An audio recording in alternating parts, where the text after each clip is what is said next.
So on August 11th, the final day of the Olympics, day 16, I went out to Anveli for the women's marathon. It was a beautiful morning. There are lots of people out there supporting their country, supporting their athletes. So it was a great atmosphere. The most significant thing was the fact that the women's marathon was closing out the athletics competition for the first time. Typically, the men's marathon is the final event. But this year, for the first time, men and women both had the same amount of participants and competitors. And so they wanted to highlight that by having the women's marathon close out the games.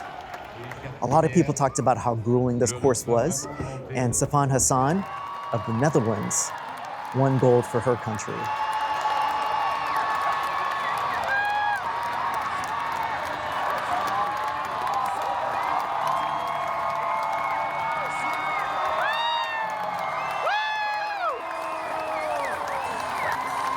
She's only the second person in history to pull off one of the most difficult, impossible feats, and that's being able to medal in the 5,000, 10,000, and the marathon.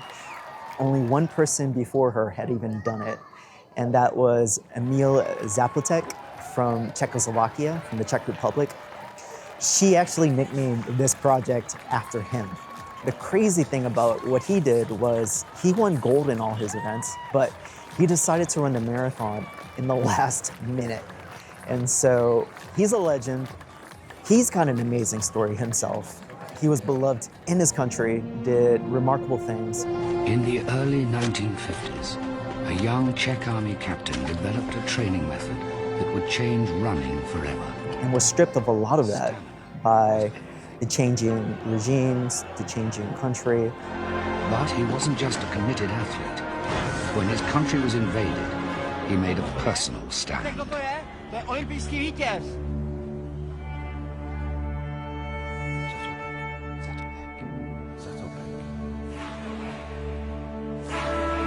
This dedication to ideals, combined with his training method, won him 3 Olympic gold medals in 1 week. A record which even today remains unbroken. My name is Emil Zátopek. And then later on in his life, a lot of it was redeemed, and he was recognized again for all that he did for running and for the Czech Republic.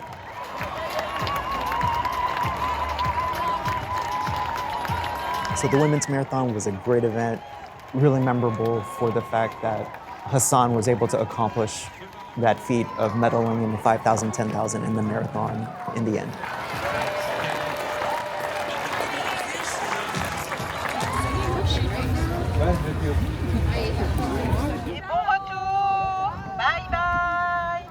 So after the women's marathon, I made my way out to Bercy Arena for the women's gold medal match in basketball between Team USA and France.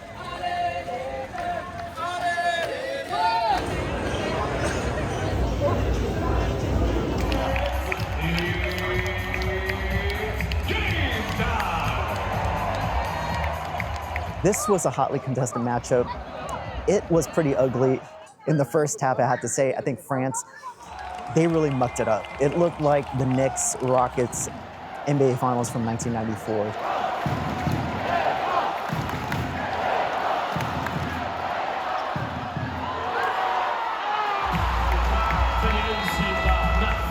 It was tied at the half.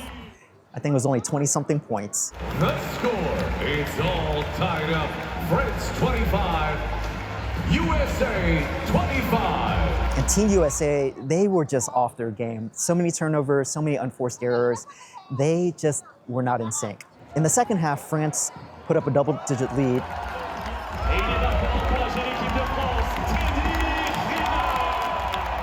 The US came back, tied it up again. And for me, I thought Kelsey Plum really steadied the ship for Team USA. Her teammate, Jackie Young, was just having one of those days where things were just not going right for her.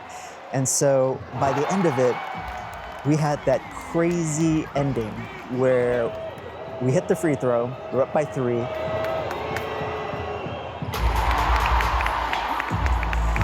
France comes back down, they toss up a Hail Mary, banks it off the backboard, and I thought they tied the game, and the crowd went crazy. I started looking down at the bench at Team USA, and they started celebrating. And then I was like, was it a 2? Looked at the replay. After the replay, everyone in the arena, you could just hear the air being let out. At the end of 4, your final score, France 66, Team USA 67. They are your gold medalists and Olympic champions. And they were so disappointed by that. And that was a heartbreaking way for France to lose that game because they played so hard. But in the end, Team USA won their 8th straight gold medal. Absolutely a dynasty. Really impressive for anyone, for any country to win anything 8 straight in a row. And so, if anything, the game's really grown. I think worldwide, other nations have caught up. But it was a testament to Team USA for them to hang in there, pull it off, and still win the gold medal. Everyone was in a great mood. A lot of players just dripping the flag around them and having a great time. And that was just a great scene. The medal ceremony afterwards was great. It was something that I wanted to witness in person. And so being able to be at that match and seeing the flag go up and hearing the anthem, it was just incredible. It definitely was one of the lasting memories for me of the Olympic Games. Ladies and gentlemen, if you're able, please stand for the anthem of the United States of America.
Mesdames et messieurs, les médaillés olympiques. Ladies and gentlemen, the Olympic